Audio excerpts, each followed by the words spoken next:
Siomra Beag. Ladies and gentlemen, welcome back to Sure Look, Sure Listen, the podcast that takes a pop at culture.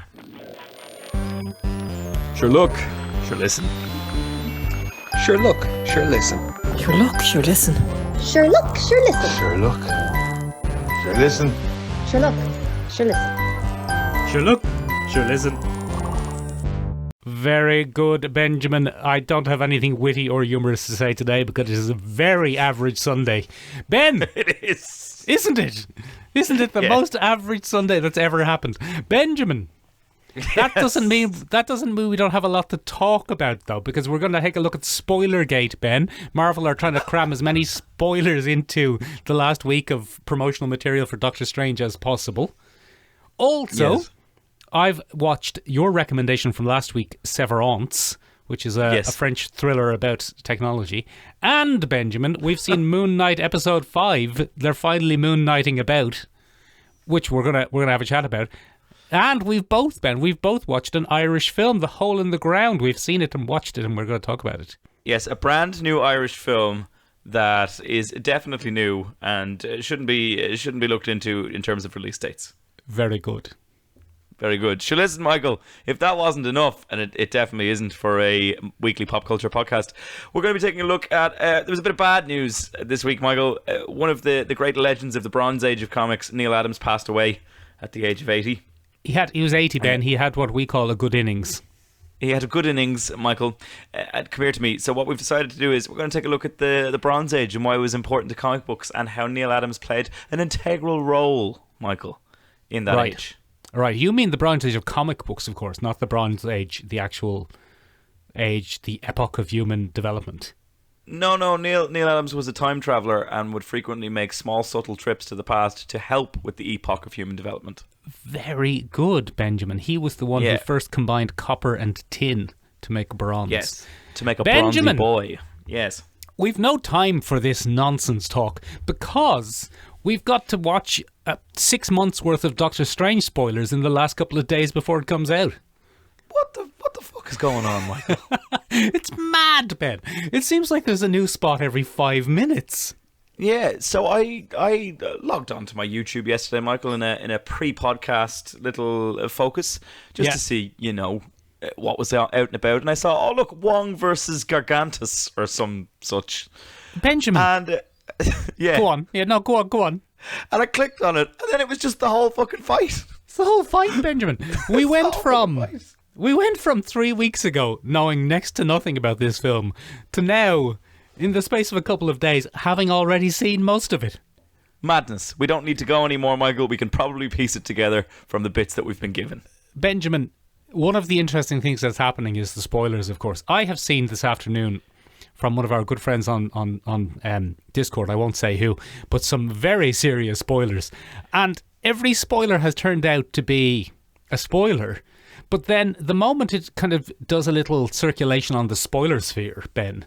Yes. About 15 minutes later, Marvel just release it. I know.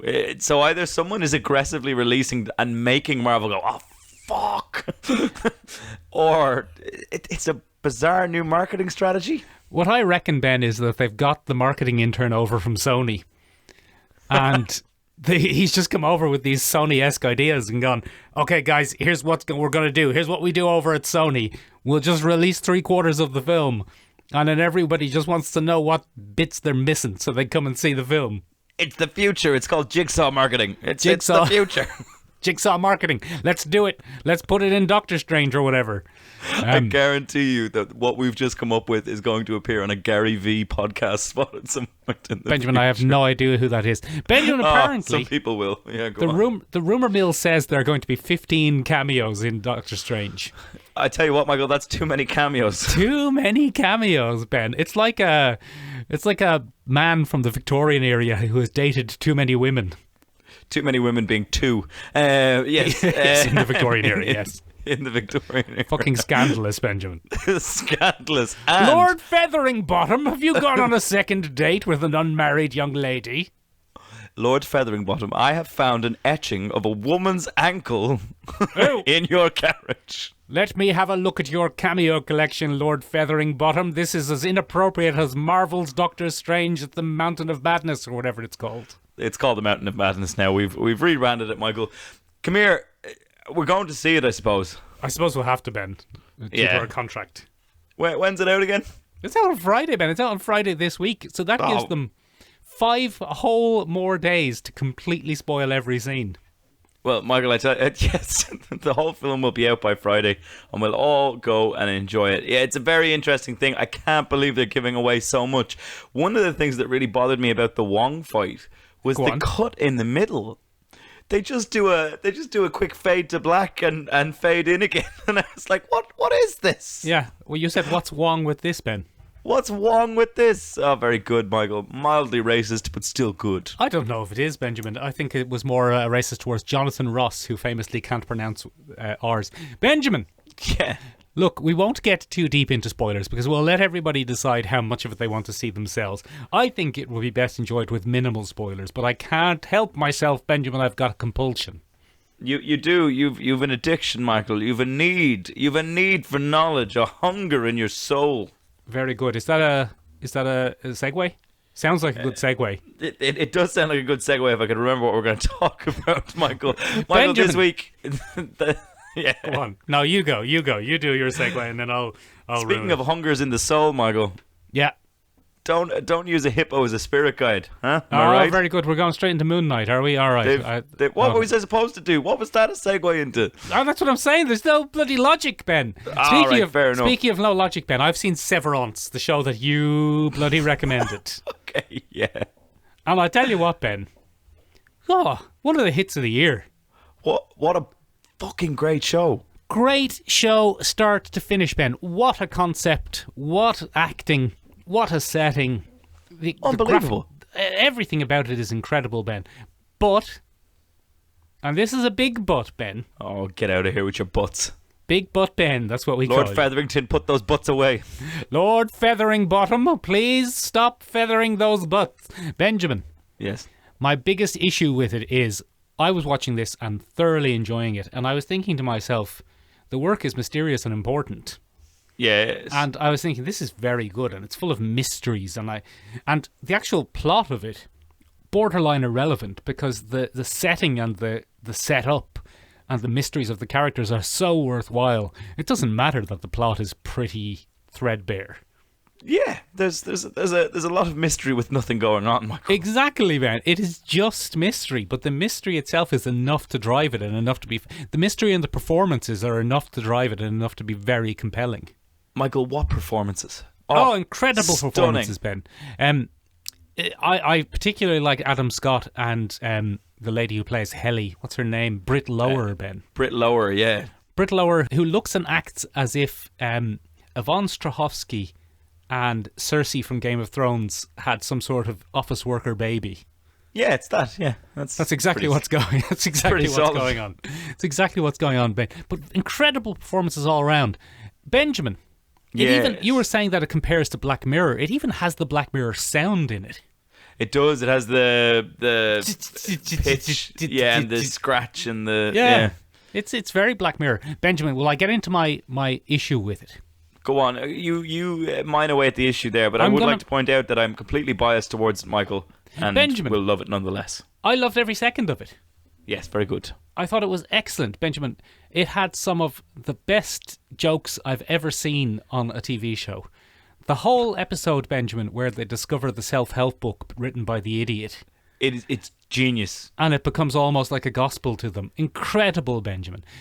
Like the bit where it says, where does the word camaraderie come from? It comes from the Latin word camera, which means a device for taking pictures. Incredibly dumb, Ben. So incredibly dumb. That is the kind of... Anytime, Ben, we reference Latin on this podcast and I say something wrong, that's the level of dumbness I'm trying to achieve. And that show achieves it beautifully. Knocked it out of the park, Michael. Incredible levels of stupidity. And it veers between comedy and horror, and it's just great. It does it so Benjamin, well, though, without ever derailing. I'm fascinated. Anyway, go on, Michael. But, Michael. Here's what, there are two issues I have with it, and here's what they are. Go on. And they're fairly big spoilers, so cover your earballs if you haven't seen Severance and you don't want Severance spoiled. All right, are your earballs covered? Well, you won't be able to hear me if your earballs are covered, but you know what I'm saying. Benjamin, the absolute temerity of them to end this on a cliffhanger. Absolutely disgusting. I was appalled. It put me in a bad mood for the rest of the day. I had a very similar reaction to the end of it, where you're just like, no, you're not going to. No. Oh, you absolute arseholes.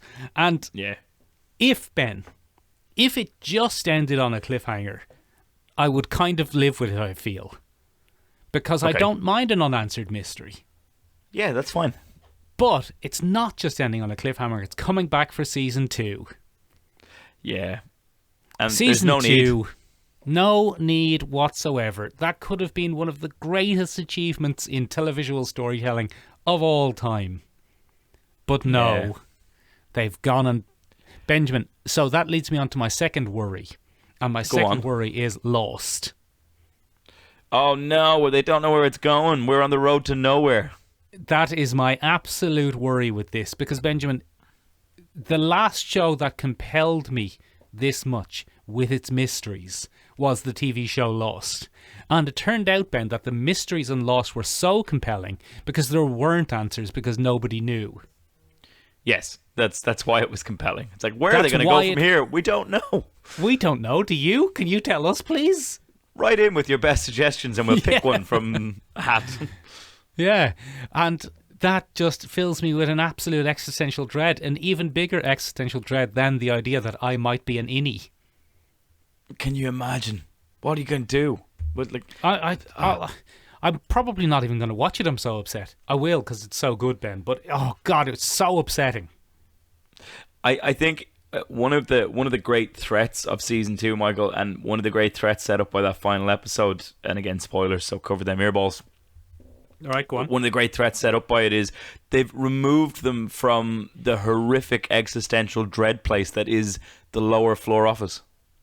Yes. They're not in that fixed environment, and a large amount of the horror and mystery of it is in the fact that they don't actually know the layout of that floor. They don't understand that floor. Yeah. Benjamin. And now... Oh, sorry, go on. Yes. No, go on. And now we've realised that innies can be switched on at any point in the real world. And you're just like, you've ruined it. You've spoiled it. And Benjamin, I had all sorts of theories. I was coming up with theories watching it, like the whole town that they live in is an innie, maybe. And they might even have another personality. Yeah, in the real world. Yeah. You know, there's all sorts of cool stuff. Benjamin, Ditchin Lackman is in it. You got to help me out. Who they play? She plays the therapist, Ben. Oh yeah. What was she from? She was from Dollhouse. She was from Dollhouse. Of course she was. I didn't even recognise her. She must be absolutely sick of walking around playing mind-wiped people. She's so good at it, though. She's made a career out of it at this point. She's made a career out of getting mind-wiped and going, everything is fine and I'm not mind-wiped at all. Don't ask me any questions that might unravel any threats, though. Yeah, don't poke at anything. Benjamin, it's very Dollhouse. It can be exceptionally Dollhouse. It's very Dollhouse. Times.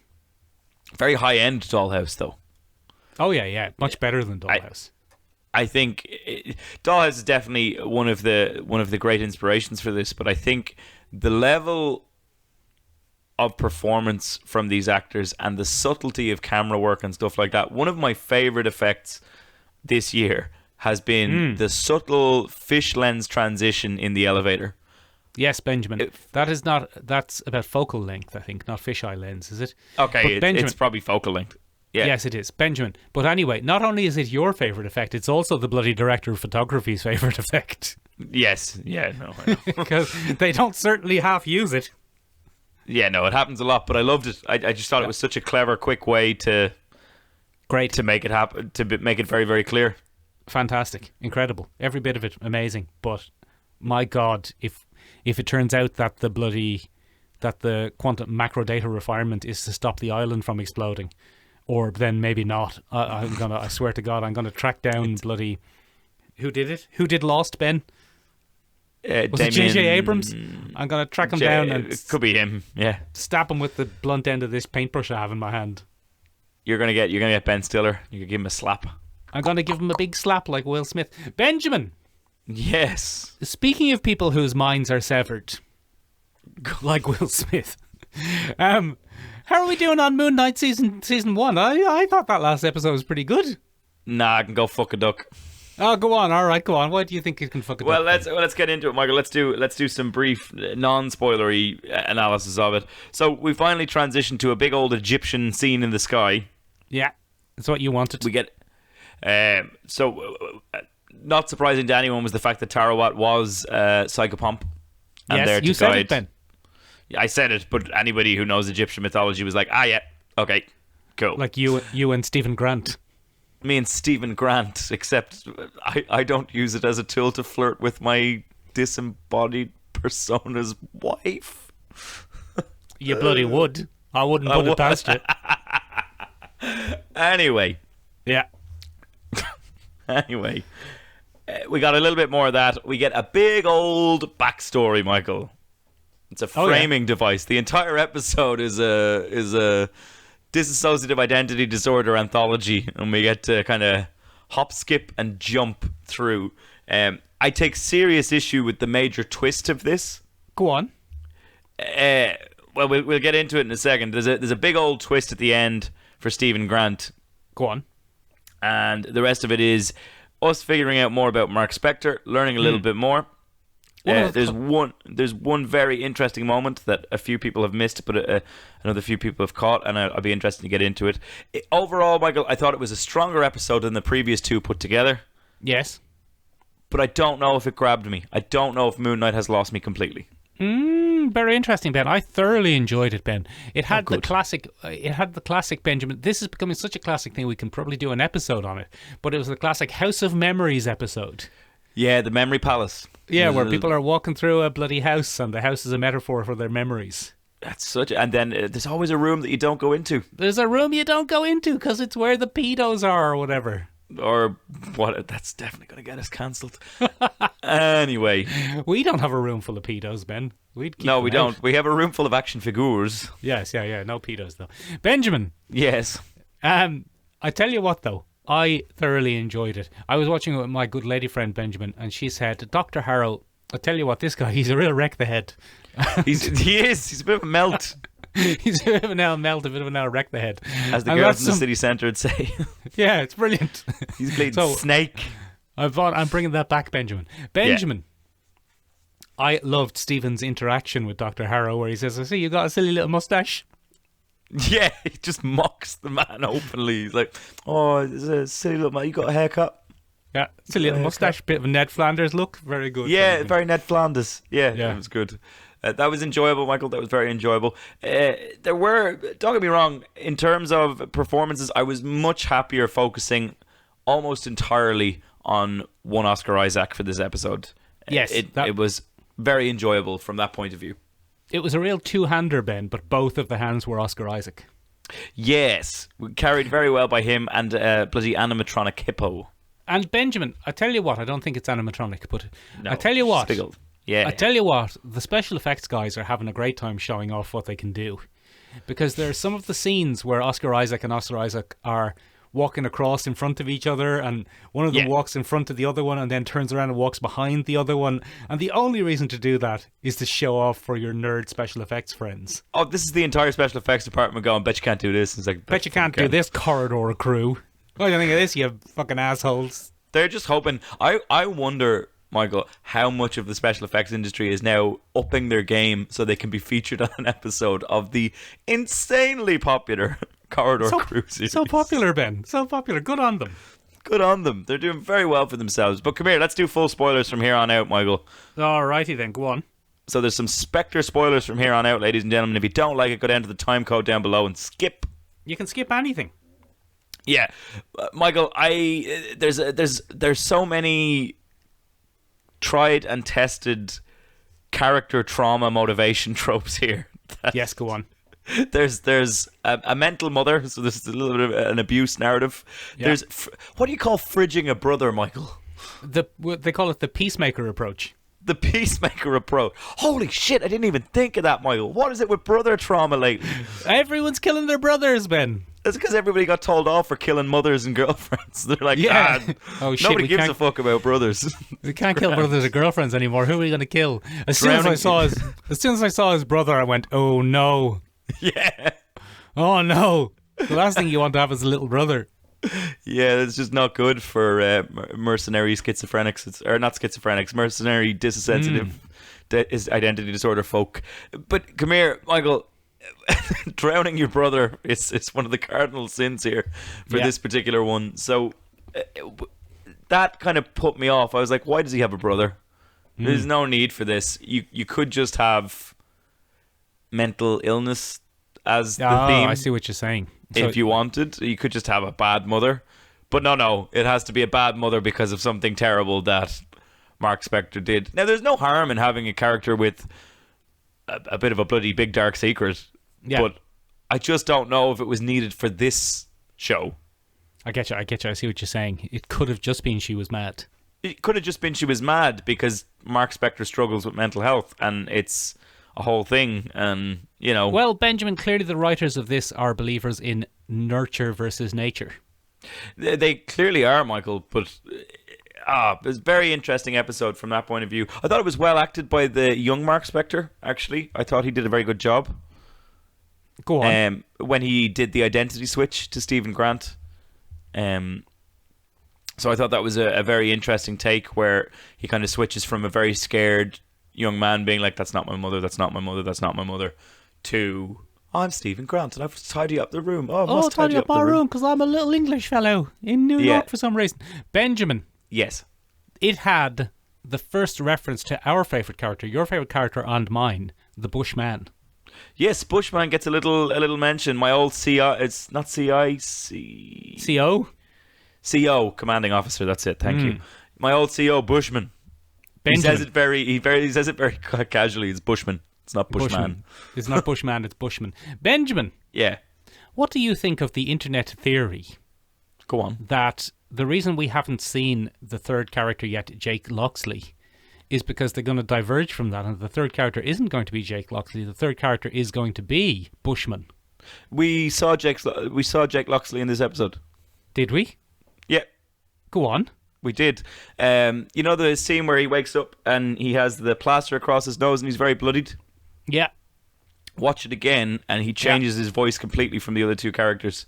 Yeah. He has a New York twang and he's saying, you're not a real doctor, you're not a real doctor, you're not a real... Because Jake Loxley is incredibly angry and actually sees through most of the weird... built up reality that's around him, and we see him for a split second and he's all bloodied because he's starting fights in the hospital because he's Jake Loxley, because he's a big psychopath. So Benjamin, I think we actually saw Jake Loxley. But what if that is Bushman, not Jake Loxley? Oh yeah, maybe they're just going to get rid of Jake.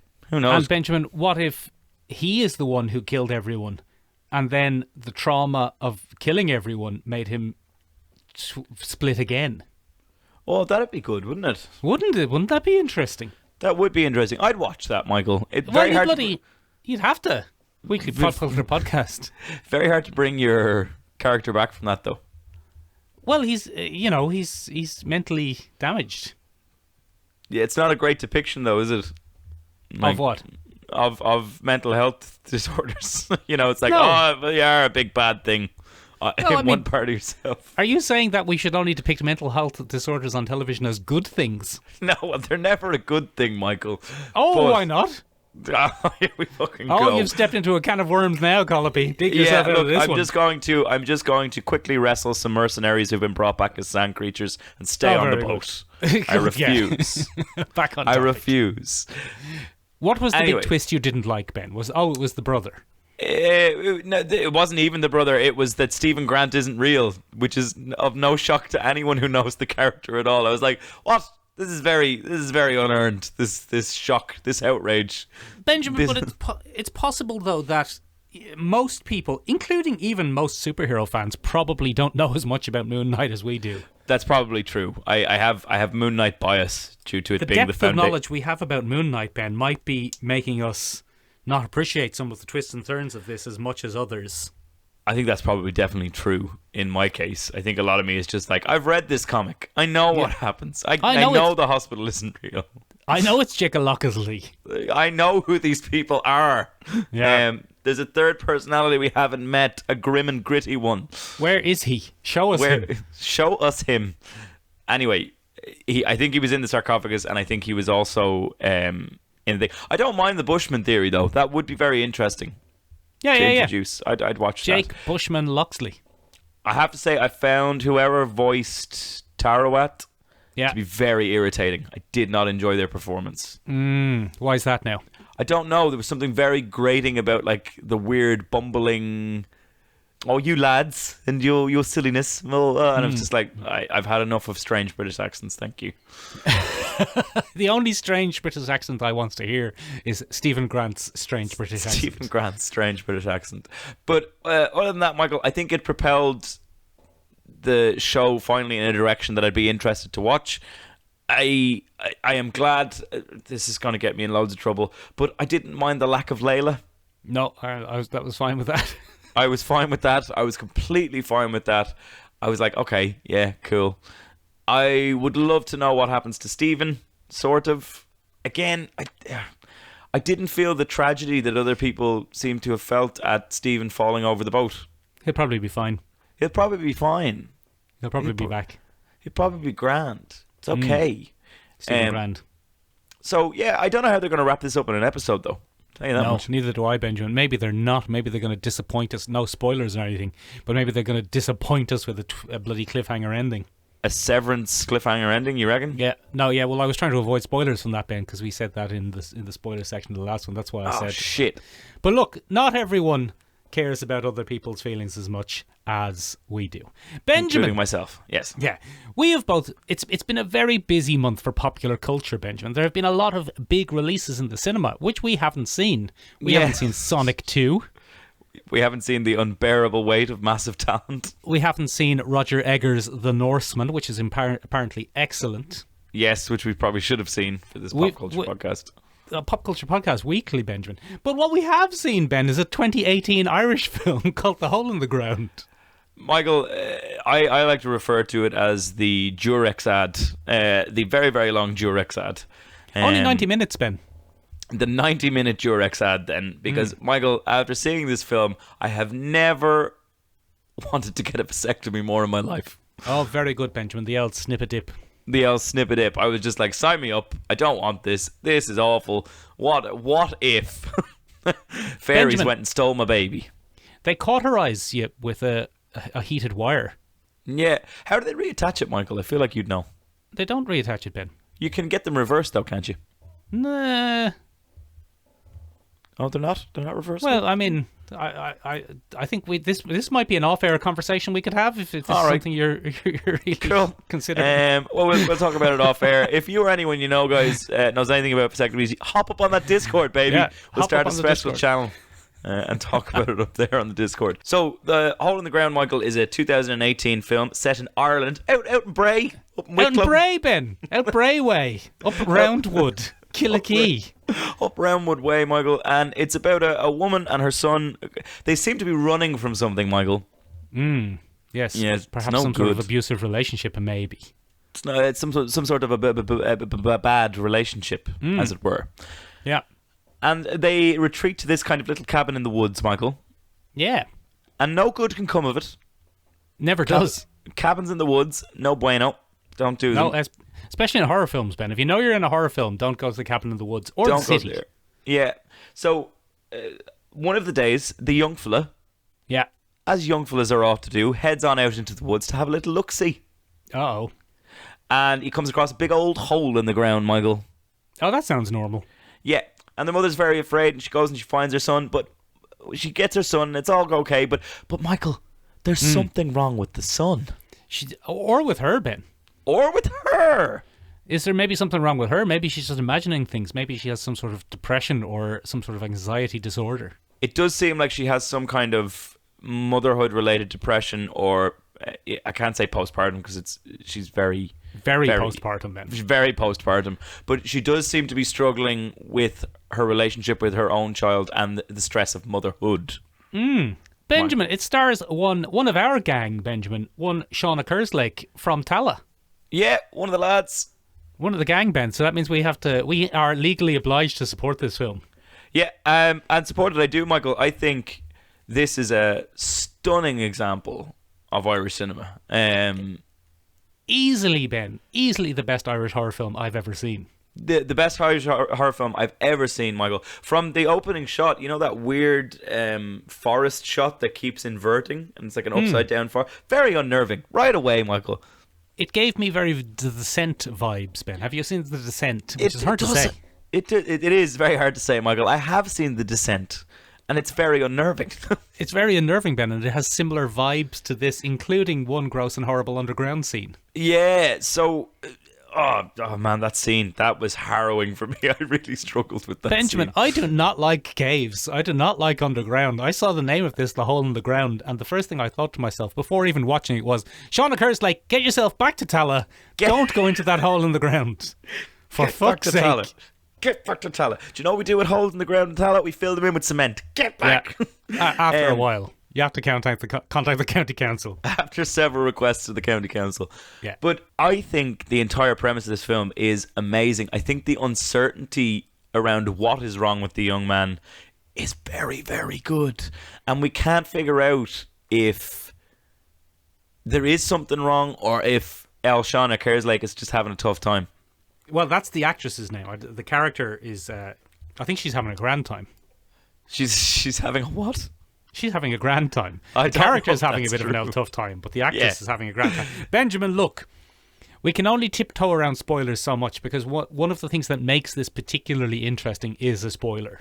Yes. So if one is listening, if you're a listener to this podcast and you haven't seen it, go and see it and pay for it and support Irish cinema and for some reason Finnish cinema. You son of a bitch. Yeah, that's in there for some reason, but we'll do it anyway.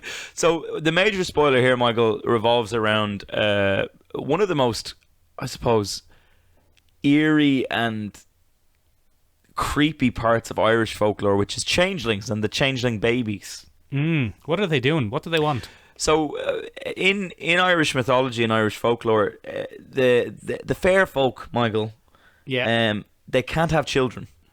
No. So what so what they do is they swap. They have a baby swap. They convert one of their little. they do a baby so swap. Pleasant.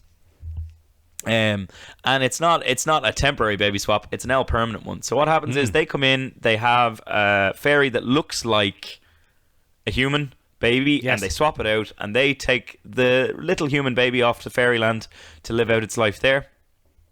And then what you get is an awful little thing. An awful little bollocks. An awful little bollocks, because it's a fairy, and fairies are full of mischief. But more than that, Michael, they're sometimes very, very bad. And there's an old superstition that goes with it. If you grab the changeling by its toe... Yes. ...and press a piece of iron to its skin... Go on. It'll try to leap away if it's a fairy and run up the chimney. So you have to hold it by its toe so it's caught. But if you catch the changeling... Yeah. And it doesn't get away, you can bring it back to the fairy fort and knock on the door and say, "Here, come here, give me my young fella back." No, I don't want this one anymore. He's a real little prick. And they'll swap them back. But, Michael, this is taken to a whole new level here.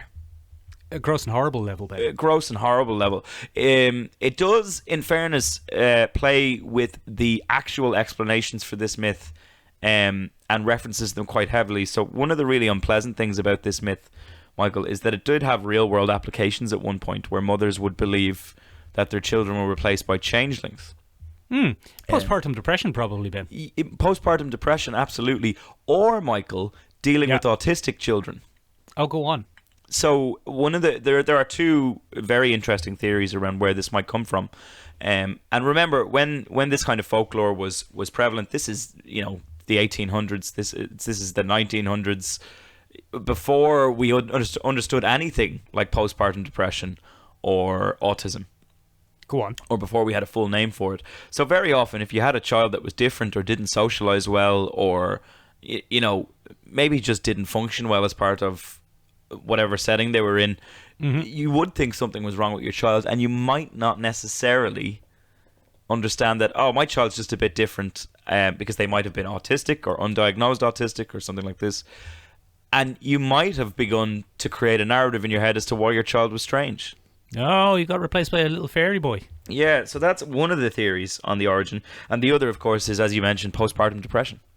Or it was actually fairies, don't forget. Or it was actually fairies. I mean, it could have been that. Because that's what it is in the film, Ben. And Michael, in this film, that's absolutely what it is. So the mother character here is completely right. Yeah. Or is she, Ben? Or is she? Well, no, she is. She is, yeah. No, she is. She's right, yeah. They look like a puckered arsehole, the things. One of they're awful. The changelings are dreadful. Horrible looking yugs. One of the things that fascinates me here, Michael, is the performance from the young fella. He's very good child acting. One of the best child actings I've ever seen. Yeah, he's a real little prick. The transition, Michael, where he finally turns violent and reveals that he's a changeling. Holy shit, what a harrowing scene. And so strong for a little boy. Yeah, so he kicks the shit out of the mum. And that's what wears, and we get to see that. We get to see her pretty much chucked across the room by her own child. Very unpleasant. It's very, very, very, very, very grim. What a little shithead. What a little shithead, because it's not her son. It's a changeling. And he's been caught out and he's not happy about it at all. No. Yeah, and he knows he's been cut out. Yeah.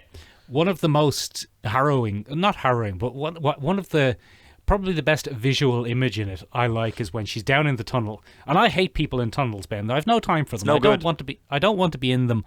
If I could admit to almost having one fear, it's probably tunnels. That's so interesting, Michael. Among the litany of fears that I have is tunnels. I hate closed spaces. No, get out of them. Don't be in tunnels. Benjamin. Yeah. So she's crawling through that tunnel, and she's like, "This is horrible. I'm in a big tunnel." And then one of the changelings starts chasing her and grabs her by the arm. Yeah. And she's filthy and tired, and her hair is covered in mud, and she's bleeding and everything. And then the changeling grabs her, and she looks down at it, and it's her suddenly. Yeah. But pristinely clean, and looking up at her with just a serene look on his face. And then she kills it with a torch. Incredible scene. It's bizarre. The whole changeling concept here, Michael, is terrifying. You don't want them near you because they'll bury your head in the ground as soon as they look at you. Yeah, because that's what the little fella tries to do. He tries to kill her. Tries to give her an burying. How does she beat him again? Is it because she poisons them with she poisoned them with sleeping pills. Yeah, I mean that scene is played wonderfully as well, because before, as she's putting that powder into his food, we don't know yet if she's just a mad woman. Yeah, if she's just poisoning her child. Yeah, she's just poisoning her child. It's a phenomenal film because it plays with that until the twist. I think there's so many tragic moments. There's a crazy old lady in it, Michael. One of my favourite horror tropes. And she was someone who murdered her son that she thought was a changeling. Yeah, but he was. Probably. But he was. It turns out she was bang on the money. And because she can see the current changeling. Or she's mad. Or she's a mad woman. But, I mean, for the benefit of that old lady, let's hope she was spot on. Let's hope she was spot on. And she got her head buried in the ground for a good reason. Yeah, so they get away, Michael, and they save the wee baby young fella. The wee bairn, as they say in Scotland, which is very irrelevant here. The wee chiseler. The wee niño, as they say in Mexico. Yes. Another bang on use of language there. Anyway, what a film, Michael. So well acted. The menace and the uncertainty of the tone of that entire film is just jaw-dropping. And Benjamin. Yeah. And it has Owen Mackin in it for some reason, for about 3 lines. Yep, 3 lines. That's all he gets. For some reason. That's all he gets. I saw it and I said to myself, Ben, this is what I said to myself. I said, what's Owen Mackin doing here? Why is he in this? But he is. He's there. He's in it for 3 lines. It's very strange. He's in there and having a great time. I can't recommend it enough, Michael. I think we've slowly been discovering some little Irish gems here and there between Redemption of a Rogue and The Changeling. We're having a little hole in the ground, film. Ben. Hole in the ground. What did I call it? The Changeling. The Changeling. I'm going to call it The Changeling from now on. The Hole in the Ground. Little gems being unearthed here, Michael, here and there. Go on, Irish cinema. Go on, Irish cinema. Go on, up the lads. What made you watch The Changeling this week, Michael? It was on television, of all things, Ben. Television, can you imagine? It's not called The Changeling, it's called The Hole in the Ground. Oh, why would they put The Changeling on television? That's not even a real film. It is a real film. It's a different film. You're accidentally recommending the wrong film. The Hole in the Ground is very, very good. You should check it out. Good. There's an unusual wave at the minute, Michael, of Irish horror films coming out. I wouldn't say at the minute, Ben, because this was 4 years ago. Well, there's of the decade, let's say of the last 10 years. Yeah. Irish folklore seems to be being dipped into a little bit more and more, which is nice to see, Michael. Yeah, we'd like to see it, Ben. Remember nice that one about the boat, where the people were on the boat? The grabbers. The evil grabbers on the boat? No, not the grabbers, the other one. Oh, the deep sea thingy. Yeah, there's In My Blood or whatever. Benjamin. Yeah. I tell you what, for all the joviality we've had so far on the podcast this week, there has been a bit of a tragic news. Yes. And that is the death of one, what's his name? Neal Adams. Jesus Neal Christ. Adams. Yeah, I was going to say Brian Adams by mistake, that's why I asked. The death of one Neal Adams, Ben. Ben, tell me, and the bleeding listeners, who even is Neal Adams? Neal Adams is a comic book artist that worked for DC during the Bronze Age of comics, and he is largely responsible for Batman as you know him today. I thought it was Robert Pattinson who was responsible for Robert Pattinson, yes. He's also responsible for Batman as you know him today, but the popularity of Batman, the ubiquity of Batman, the boundless Batman that we have in our culture today is largely down to the work that both Neal Adams and Denny O'Neil did in the Bronze Age of comics on the Benjamin, character. Yeah. Now, you keep saying things here like Bronze Age and Silver Age. I want you to imagine that I'm an idiot. Imagine it. No need.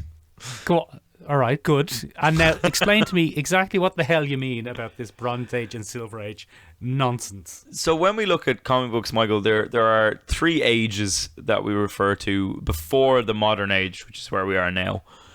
We have the golden age of comics, which would have been around 1930s to 1950s.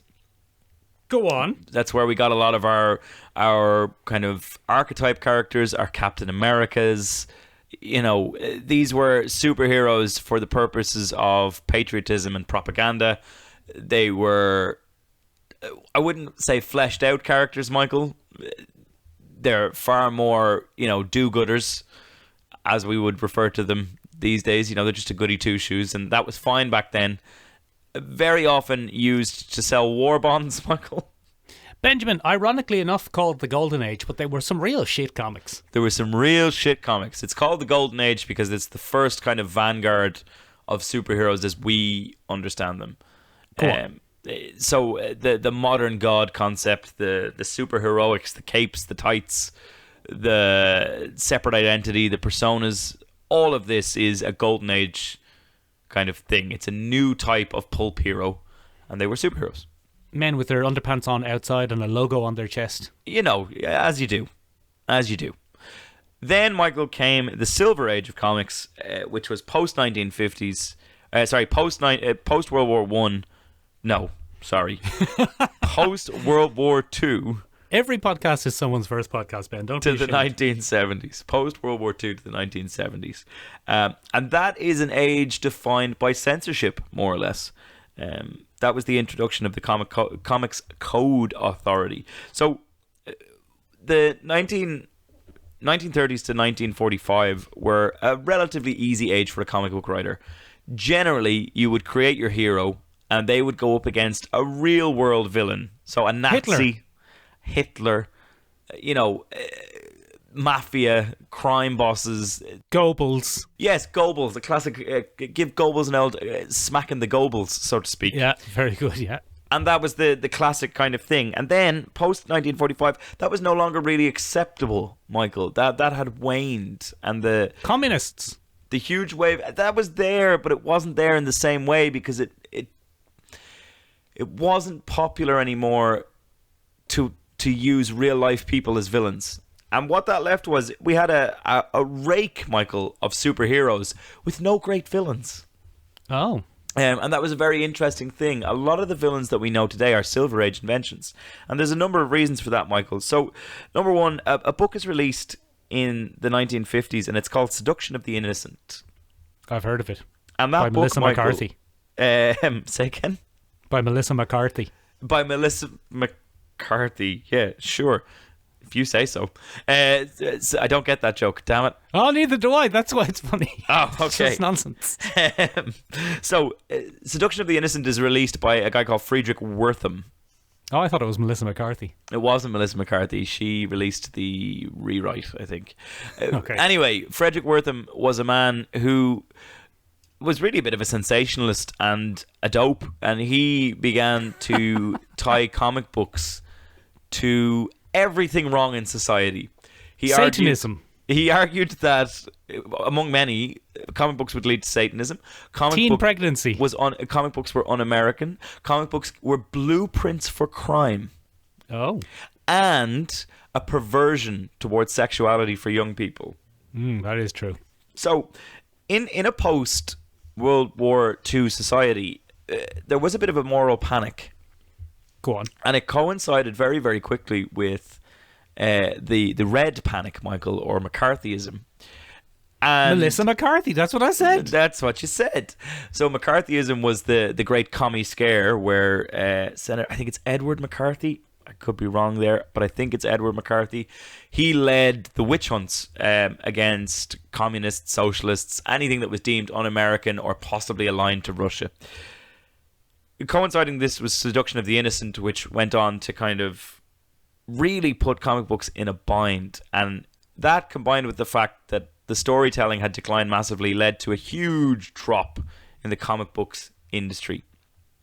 As a direct result of Seduction of the Innocent, the Comics Code Authority, the CCA, was developed. And the CCA was basically a censorship board that would review comics and say whether or not something was publishable. And this led to a lot of frustration on the part of creators and comic book writers, because it was like, I can't get away with anything. No curse words, no gore, no major violence. It was a serious period of censorship for comic books. And anything that wanted to be published had to align to CCA standards. So what a lot of comic book companies did, Michael, was they delved back in their catalogue. Rather than creating new characters that reflected modern issues or concerns, they went backwards, and they went back to the golden age, and they began to cherry pick unusual characters, heroes, villains, and they would bring them back into the Silver Age, but give them brand new powers and stuff like Flash. The Flash, no, actually not a good example. Greg Lantern. Greg Lantern, not either. So one of the big transitions, and you've hit the nail on the head there, Michael, is there used to be, but pre-Justice League, if you can imagine, there was a group of DC heroes called the JSA, the Justice Society of America. And the Justice Society of America was a real World War II propaganda machine. They always fought Hitler. Kicking Jerry in the head. Kicking Jerry in the head, you know, and there was Hawkman, there was Green Lantern, there was the Scarlet Speedster. There were lots of examples of this, and all of those characters would go on to be reinvented in the Silver Age as the Flash, Green Lantern as we know it today. Hawkman came back the exact same way for some reason. There was very little change for him. But that's what happened. Those characters were reinvented, given new powers, or they became legacy characters. They became, I took your name because you inspired me when I was a kid, and I became the Flash because of you, Jay Garrick, and all this kind of thing. And so on. So anyway, we actually owe a lot to the Silver Age because people got very, very creative, Michael. The Silver Age, Ben, was the creative boom of comic books. Yeah. The Fantastic Four. The X-Men. Exactly. The Justice League. Spider-Man. Spider-Man. Doctor Strange. Daredevil. The Zatanna. Fantastic Four. Black Panther. Yeah, so, I mean, this is pretty interesting. In 1961... from the 1950s onwards, the Justice League comes to dominate comic books because DC do this new model very, very well. And they do it in mental ways. They're such entertaining comics because they don't really make any sense. It's like an Alice in Wonderland approach to superheroes. Just absolute insanity, Ben. What would happen if Batman was kidnapped by aliens and asked to be a judge in an alien court? Oh, yeah, let's make that a story. What would happen if Superman had to juggle multiple Earths at the same time? Yeah. Literally juggled them in his hands. What would happen if a character could only spend 15 minutes in a reality and then got transported back to another one? It was mental. And it was basically, we've talked about it before, Michael, it was the spaghetti method of comic books, where you threw spaghetti at the wall and whatever stuck you put in that month's issue. It was mad. Very good. It's how it's the Silver Age is how Superman got every power you could possibly imagine. Exactly. In this issue, Superman has to melt a big block of ice. Oh, I've always had that. It's my Kryptonian ice melting powers. In this I think he can do that, Ben. That was a bad example. In this episode, Ben gets the ability to shoot lots of tiny little bends out of his eyes. Yeah, because he needs a small person to go through a keyhole. Yeah, so Superman did do that, Ben. That's a real thing. That's a real thing. It actually happened. So this is the madness of Silver Age comics, and one of the great things that comes out of it, Michael, is the villain dynamics. So we finally begin to set superheroes up with their arch nemesis. The most famous example being, of course, Batman and the Joker. Superman and Lex Luthor. The Joker had always been a huge character in comics, and Lex Luthor had always been a character, but now we began to develop those relationships in conjunction with each other.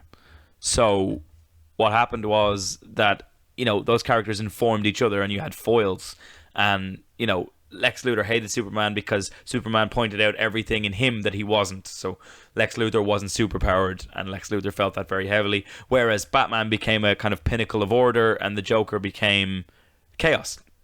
Oh, very good. Benjamin, is this leading us towards the Bronze Age at all? Sorry, I'm just there now. Thank you. You're okay. Thank you for that timely reminder, Michael. But anyway, one of the things that was lacking, Michael, is that these were complete comic book universes. Insanity, Ben. Absolute fucking madness. And there wasn't really anything relatable in comic books to the average person. Except Peter Parker. Except Peter Parker.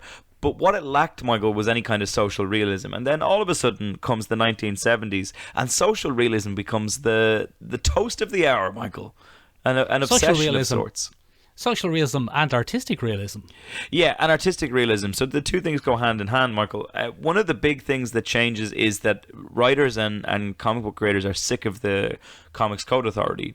So it is one of those classic examples of, for every action there's a reaction similar but in the opposite direction. I can't remember which two scientific laws I'm butchering there. But if we look at history as a pendulum, Michael, every time it swings to the left, up and high, it'll go back to the right, up and high. And that's what happens here. Sir Isaac Newton is spinning in his grave. Yes, that would be called centrifugal force. 10, oh, very good, Benjamin. You've heard of some science words. Yeah, and I'm just going to throw them all in now. Very good. But anyway, what happens then, Michael, is a lot of creators, Neal Adams among them, just says, do you know what? I'm going to try something different, and we're just going to publish it. And we're just going to do it. Go on. So that happens in a number of different places, and the 1970s is where this kicks off massively.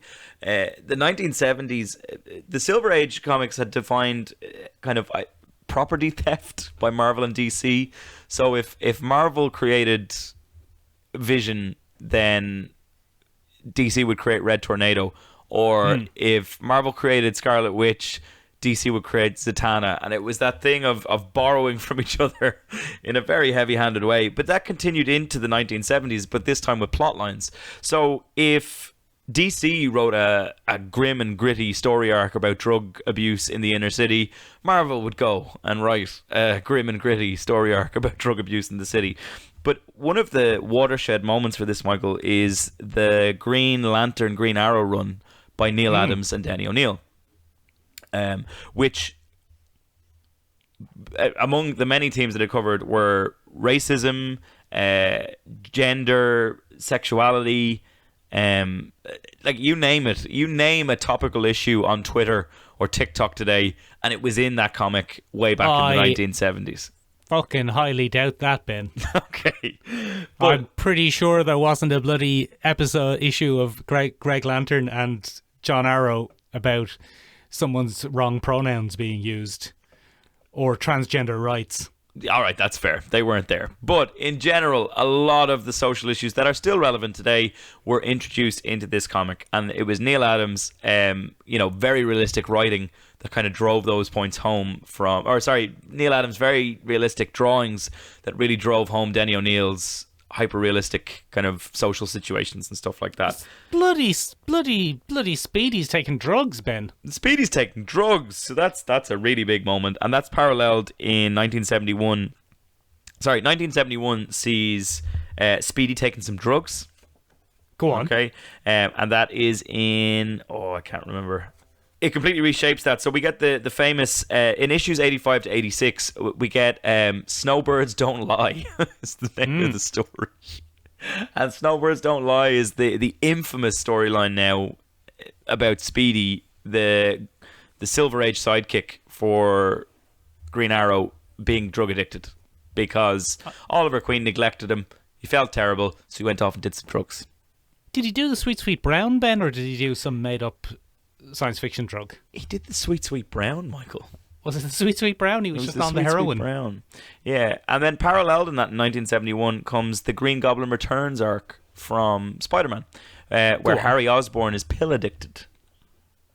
Oh, is that something to do with Neal Adams and Denny O'Neil as well, or have they just stolen it? It's not. No. Denny O'Neil and Neal Adams did it first. Marvel did it second. Ah, classic.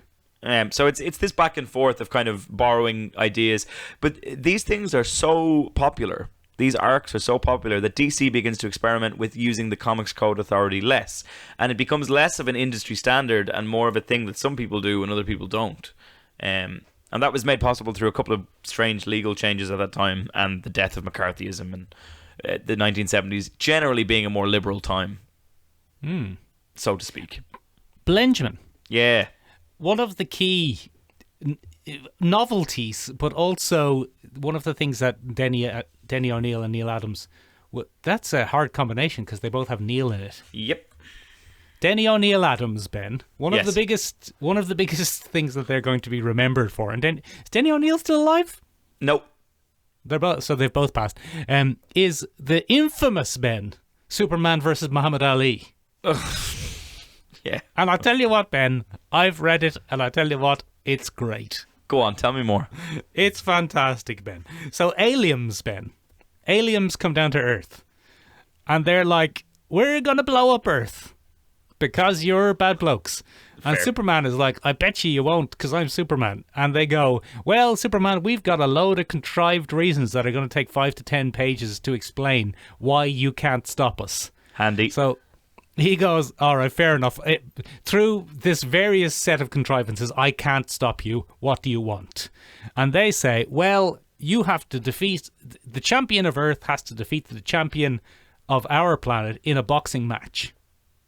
Okay. And then Superman and Muhammad Ali have an argument about who is the champion of Earth.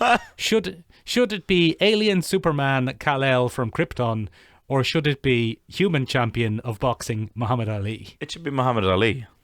So they decide it will be Muhammad Ali, Ben. Good. And they actually don't. They take them to the planet and they make them have a fight.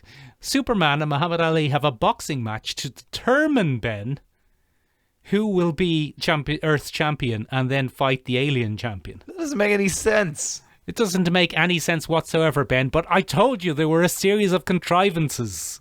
Right. How do they account for Superman's ridiculous god-level strength? Benjamin, the planet that the match is on is orbiting a red sun. Oh, that's handy, isn't it? So Superman is just a normal, big, muscly fella, which makes it grossly unfair for him to fight Muhammad Ali. Yeah, you get the shit kicked out of him.